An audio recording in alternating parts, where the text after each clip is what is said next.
Madam, আপনার কথা মতো ব্যাংক থেকে 50,000 টাকা তুলে নিয়ে এসেছি। রেখে চলে যান।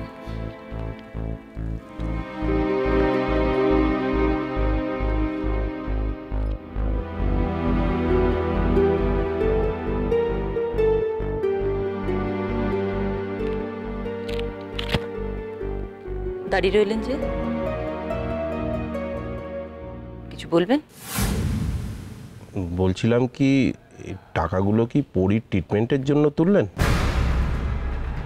কৈফিয়ত সে খোঁজে আপনার কি দরকার? না মানে এতগুলো টাকা একসাথে তুললেন তো। মনে হচ্ছে আপনার অ্যাকাউন্ট থেকে টাকাগুলো তোলা হয়েছে। হঠাৎ ওনার এত টাকার দরকার পড়ল, কি করবেন উনি? আবার নতুন কিছু? না, আমি আর ছাড়বো না, জানতেই হবে আমাকে। অর্ডার করেছিলাম, সেটা করেছে। জান।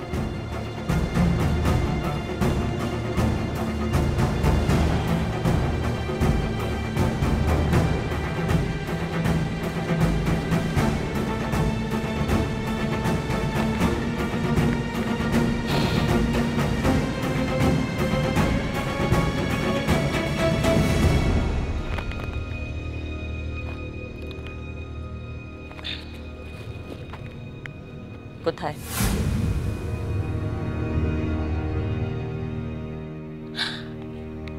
একদম বাজে কথা বলো না। মিস ফায়ার করেছো, কোনো বড় বড় কথা আমি শুনতে চাই না। আমি কোনো কারণ জানতে চাইনি। যার গায়ে গুলিটা লাগার কথা ছিল তার গায়ে লাগেনি, দ্যাটস অল। কিন্তু মোহিনী কথার খেলাপ করে না, তাই তোমাদের টাকা তোমরা পেয়ে যাবে। চলে আসবে 10টার সময় আমাদের পুরনো চা বাগানের ফ্যাক্টরিতে।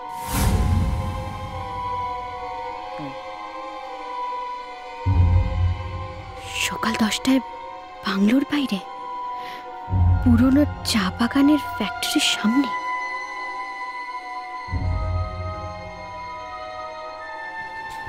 বেরোচ্ছিস? হ্যাঁ। কোথায়? রাজের সাথে নার্সিংহোমে যাচ্ছি। আর শোনো, ভালো কথা, আমিও দিকটা নিজের মতো করে সামনে নিচ্ছি। দয়া করে এই দিকে একটু বেশি ভালো করে নজর দেবে, বিশেষ করে ওই দিয়া মানে ঝিলিক মেয়েটার ওপর। ও নিজের অস্তিত্বের লড়াইয়ে একবারে মরিয়া হয়ে উঠেছে, খুব সাবধান। নিশ্চিন্তে থাক, ও কিচ্ছু করতে পারবে না। আমি সব সামনে নেব। দেখা যাক।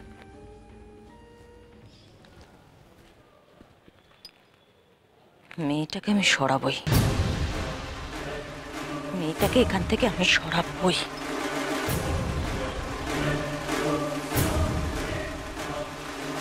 সব সম্পত্তির মালিক হবে রিক।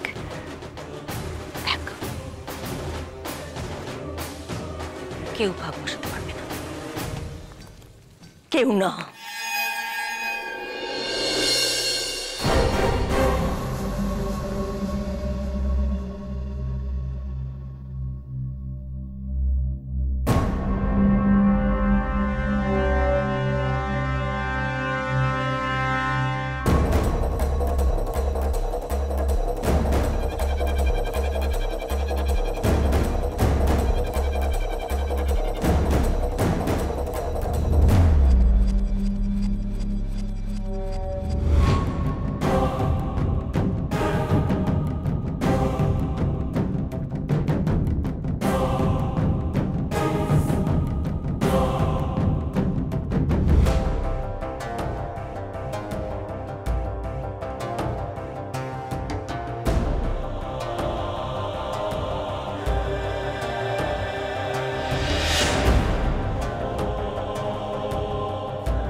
নিজেকে একটু বেশি চালাক মনে করেন মিসেস মোহিনী চ্যাটার্জি?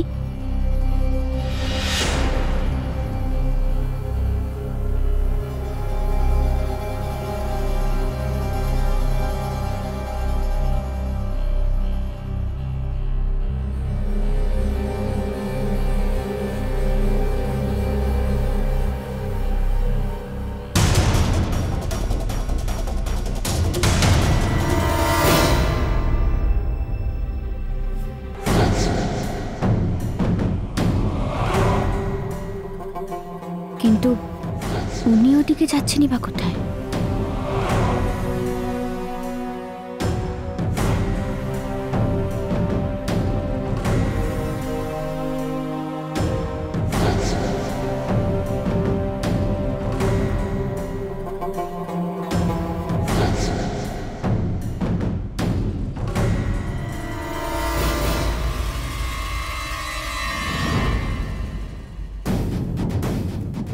কে আছে এখানে?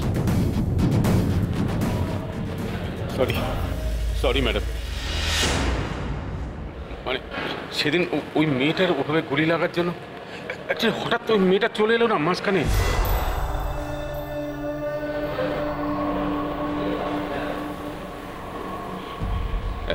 ম্যাডাম ম্যাডাম বিশ্বাস করুন, আমি কাউকে বিশ্বাস করি না।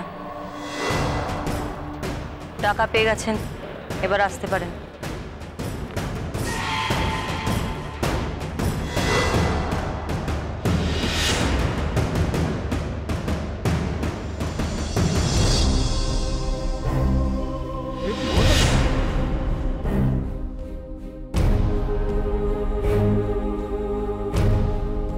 তার মানে মাঠের থেকেই আমাকে ওরা ফলো করছিল মেরে ফেলার জন্যে।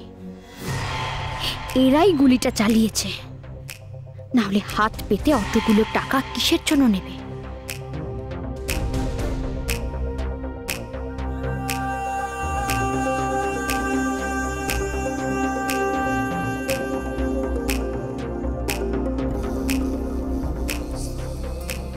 কিছুই তো বুঝতে পারছি না, শুনতেও পাচ্ছি না। এত বড় একটা প্রমাণ হাতের বাইরে চলে যাবে। কি করব আমি এখন, কি করব?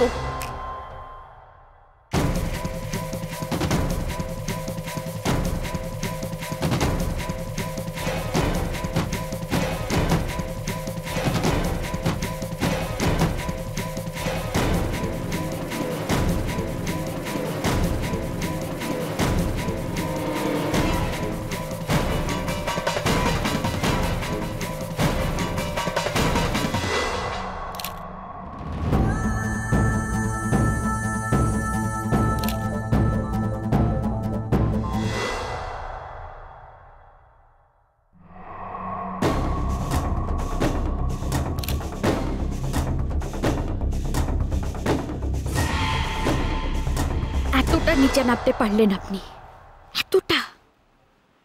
এবার দেখতে চাই মিসেস মোহিনী চ্যাটার্জি, চ্যালেঞ্জটা আসলে কে জেতে, আমি না আপনি?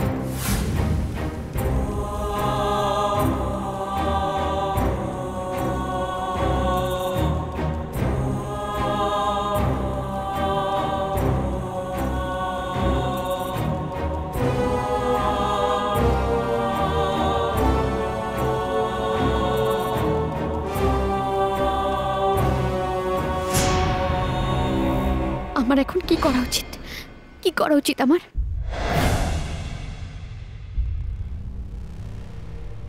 আর ভয় নয়, এবার প্রমাণ আমার হাতে।